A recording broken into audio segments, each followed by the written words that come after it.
Assalamualaikum warahmatullahi wabarakatuh. Di sini kami akan mempresentasikan makalah dengan materi tanda baca dalam membaca nyaring yang disusun untuk memenuhi tugas mata kuliah membaca 2 dengan dosen pembimbing Ibu Suci Rizkiana MPD. Kami dari kelompok 5 dengan anggota saya sendiri Nuri Hidayati dengan NIM 1921100069 dan rekan saya Ani Zubaidah dengan NIM 1921100059 Program Studi Pendidikan Bahasa dan Sastra Indonesia Fakultas Keguruan dan Ilmu Pendidikan. Nah, saya akan menyampaikan mengenai pengertian dan jenis tanda baca dalam membaca nyaring. Pengertian tanda baca adalah lambang tulisan yang berfungsi untuk menentukan intonasi dan lagu bahasa.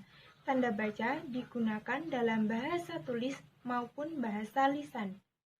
Tanda baca ada 16 jenis.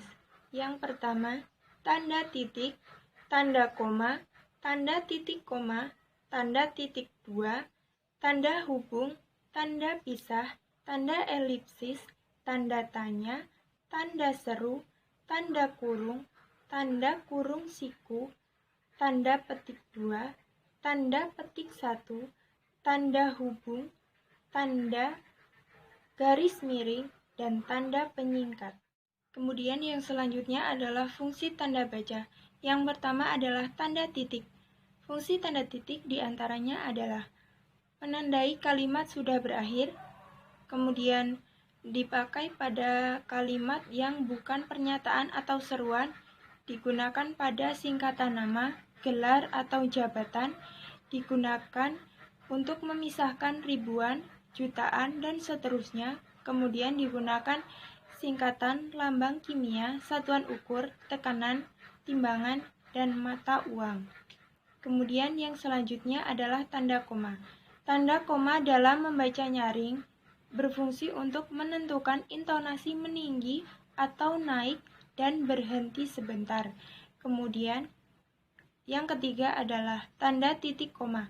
Tanda titik koma berfungsi untuk menentukan meninggi atau naik dan berhenti sejenak.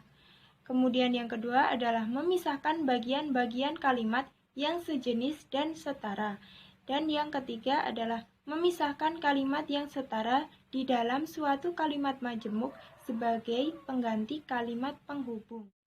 Materi selanjutnya akan disampaikan oleh rekan saya Ani Zubaidah. Selanjutnya, tanda titik 2 atau kolom. Tanda titik 2 diucapkan dengan intonasi meninggi atau naik. Tanda titik 2 dipakai pada akhir suatu pernyataan lengkap yang diikuti rangkaian atau pemerian. Tanda titik 2 dipakai sesudah kata atau ungkapan yang memerlukan pemerian. Tanda titik 2 dipakai dalam teks drama sesudah kata yang menunjukkan pelaku dalam percakapan. Tanda titik 2 tidak dipakai kalau rangkaian atau pemerian itu merupakan pelengkap yang mengakhiri pernyataan.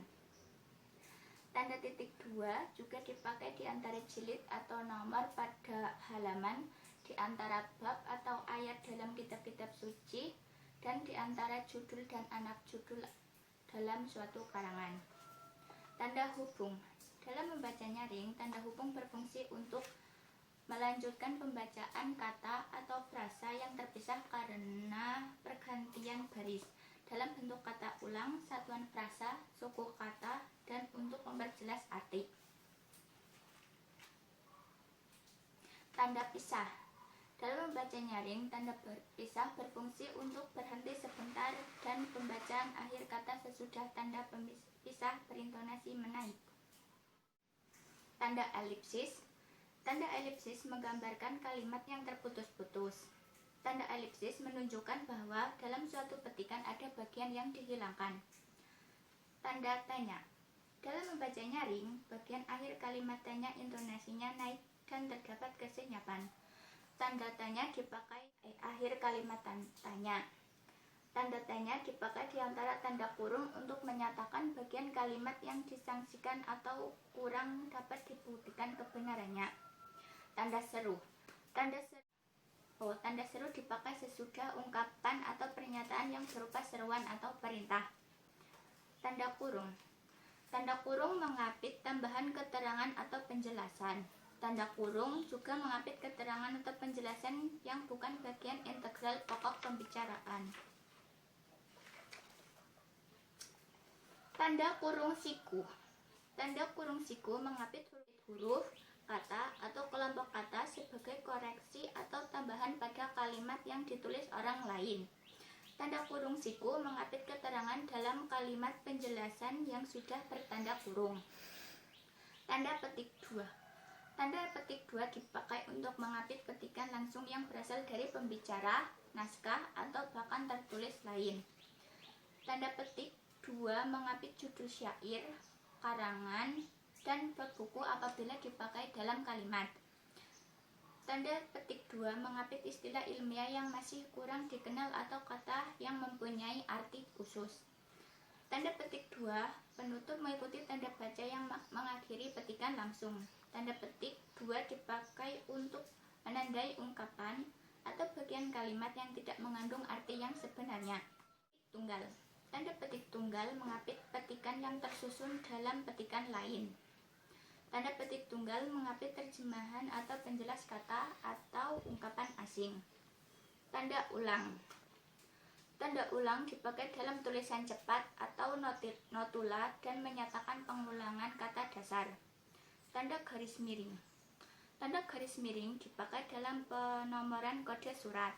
Tanda garis miring dipakai sebagai pengganti kata dan atau per atau nomor alamat. Tanda penyingkat atau apostrof. Tanda apostrof menunjukkan penghilangan bagian kata. Sekian presentasi dari kelompok kami. Apabila ada kekurangan kami mohon maaf. Wassalamualaikum warahmatullahi wabarakatuh.